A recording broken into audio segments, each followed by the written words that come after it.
Coucou tout le monde! S'aimer les uns les autres. Ça peut paraître autant facile que difficile. Bah oui, aimer des copains, des copines avec qui on passe du temps, avec qui on partage des choses, ça, c'est facile. Et ça tient sur un post-it? Non, pas encore. Mais aimer des copains, des copines qu'on trouve un peu bizarres, des copains, des copines avec qui on partage pas grand chose, des copains qui ont pas les mêmes délires que nous, qui sont pas aussi cool que nous, bah eux on préfère les mettre à l'écart, on préfère les vanner, on préfère les taquiner un petit peu, et même des fois ça peut aller jusqu'à la moquerie. Oui, enfin, excuse-moi, hein, mais on peut pas aimer tout le monde non plus.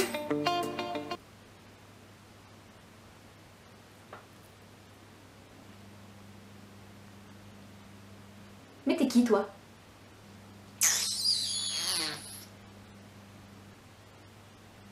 Gênant. On te demande de témoigner de l'amour. Ouais bah c'est encore pire hein. Mais Jésus il est celui qui t'a aimé le premier, ne l'oublie pas.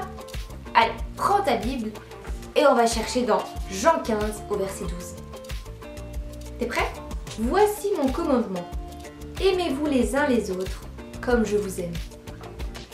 Ici en fait, c'est Jésus qui parle à ses disciples et qui les enseigne. Il leur explique comment ils peuvent progresser dans leur relation avec Dieu, comment ils peuvent vivre de grandes choses. Et dans son enseignement, Jésus va donner une clé très importante. Aimez-vous les uns les autres comme je vous aime. Jésus va leur donner la clé de l'amour. Et tu sais, cet épisode-là dans la Bible se passe peu de temps avant l'arrestation de Jésus. Quelque temps avant qu'il soit cloué sur la croix. Aimez-vous les uns les autres, comme moi je vous ai aimé, jusqu'à donner ma vie pour vous. Aujourd'hui, tu peux aussi à ton tour donner ta vie pour les gens qui sont autour de toi. Et je dis bien les gens autour de toi, donc les gens en général, pas seulement les copains, les copines. Pas seulement ceux que tu aimes bien, ceux qui sont seuls, ceux qui sont malades, ceux qui sont tristes, ceux qui sont pauvres, bref, tous ces gens-là qu'on a tendance à mettre de côté. Comment peux-tu donner ta vie? Comment peux-tu témoigner de l'amour? Eh bien, tu peux investir ton temps, ta créativité, aussi peut-être ton matériel comme tes jouets, tes vêtements. Tu peux faire tellement de choses si tu réfléchis bien. Ouais, mais on peut pas trop faire ça avec le corona et tout ça en ce moment. On peut pas trop, hein, on est tous bloqués, hein, ça va pas le faire. Hein. Ça marche pas ton histoire. Hein. C'est pas une excuse ça. Tu as sûrement un téléphone chez toi ou du papier à lettres. Tu sais, écrire un petit mot, ça fait toujours plaisir. Un petit coup de téléphone, ça fait toujours plaisir. Tu peux même peut-être déposer des petits gâteaux chez quelqu'un. Crois-moi, si tu te creuses un peu la tête, tu vas trouver. N'hésite pas à demander de l'aide à tes parents, par exemple. Et d'ailleurs, je vais te lancer un défi pour cette semaine. Haha, c'est rare que je lance des défis quand même dans les instants post-it, non? Donc avec tes parents, relis ce verset de Jean 15 au verset 12.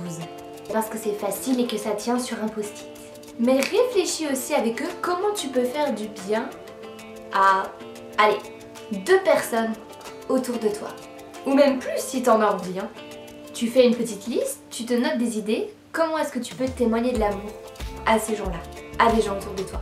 Quand tu auras fait ça surtout, n'hésite pas à nous envoyer un petit mot, un petit mail, donc par mail ou alors par voie postale si tu as envie de nous faire une petite lettre.